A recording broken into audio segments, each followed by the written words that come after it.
Merci. Merci, Monsieur le Président.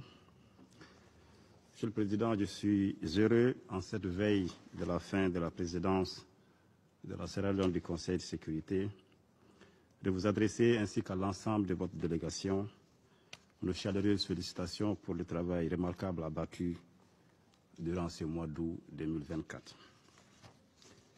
Le Mali a demandé à participer à cette réunion essentiellement pour partager ses vives préoccupations face aux implications et aux conséquences de la fourniture des armes à l'Ukraine sur nos pays, sur nos populations, loin de la ligne de front entre la Russie et l'Ukraine. Comme vous le savez, depuis l'éclatement de la crise entre la Russie et l'Ukraine, le gouvernement du Mali a adopté une position de neutralité. Cependant, nous sommes de plus en plus préoccupés de voir que cette crise se transporte progressivement vers des régions loin du front, comme nous avons pu le constater le mois de juillet dernier au Mali, donc au Sahel, en Afrique.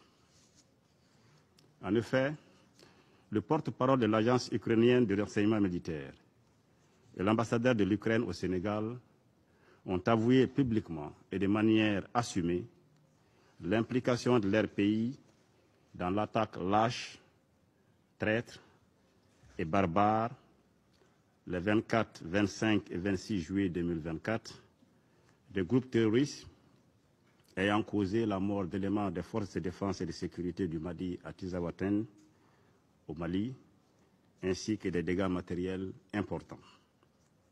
Pire, ces hauts responsables ukrainiens ont publiquement annoncé d'autres résultats à venir.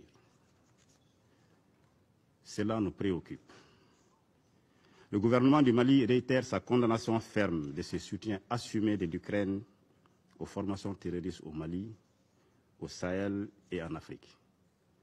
Il a décidé de rompre les relations diplomatiques entre le Mali et l'Ukraine, et le Mali appelle le Conseil de sécurité à prendre ses responsabilités face à ce choix délibéré de l'Ukraine afin de prévenir ces actions subversives qui menacent la stabilité au Sahel, voire sur le continent africain.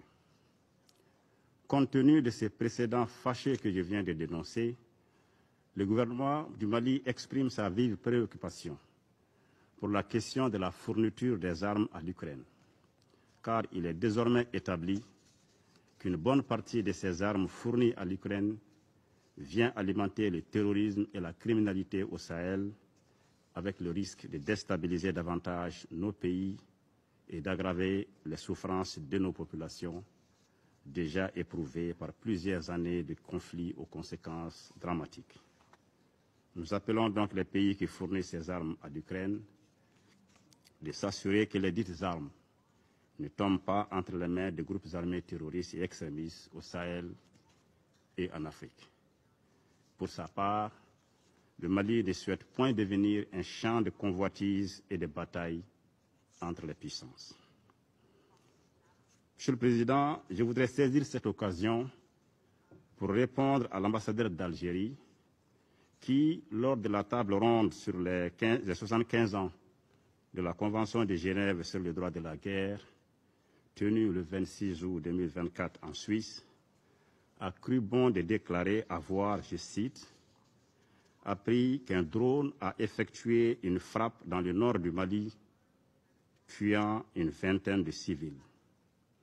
Et de poursuivre, je cite, ceux qui appuient sur la manette de ce drone n'ont de compte à rendre à personne sur ces frappes. Fin de citation. En réponse, je voudrais dire avec ma grande surprise de voir une diplomate faire une affirmation aussi grave qu'infondée sur la base de simples allégations de presse. En colportant à la légère ces informations de presse non vérifiées, il se fait le relais de la propagande terroriste dans notre région. Pour ma part, Je rappelle à mon collègue algérien que les forces de défense et de sécurité du Mali sont des forces professionnelles qui mènent une lutte implacable contre les groupes terroristes dans le respect strict des droits de l'homme et du droit international humanitaire pour libérer notre territoire et pour protéger nos populations et les biens. De quoi s'agit-il en réalité?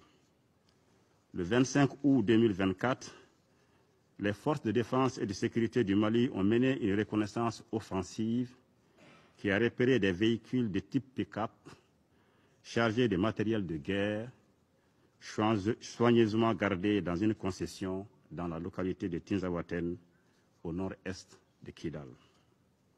Après une surveillance minutieuse, les forces de défense et de sécurité du Mali ont effectué une série de frappes qui a permis de détruire les cibles terroristes et de neutraliser une vingtaine d'hommes armés.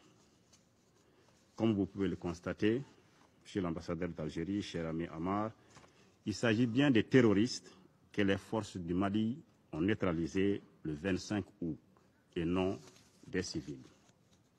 Je l'invite donc à adopter une attitude constructive et plus respectueuse du Mali et de son peuple, conformément du reste aux relations séculaires de bon voisinage, de fraternité, d'amitié et de coopération qui ont toujours existé entre le Mali et l'Algérie.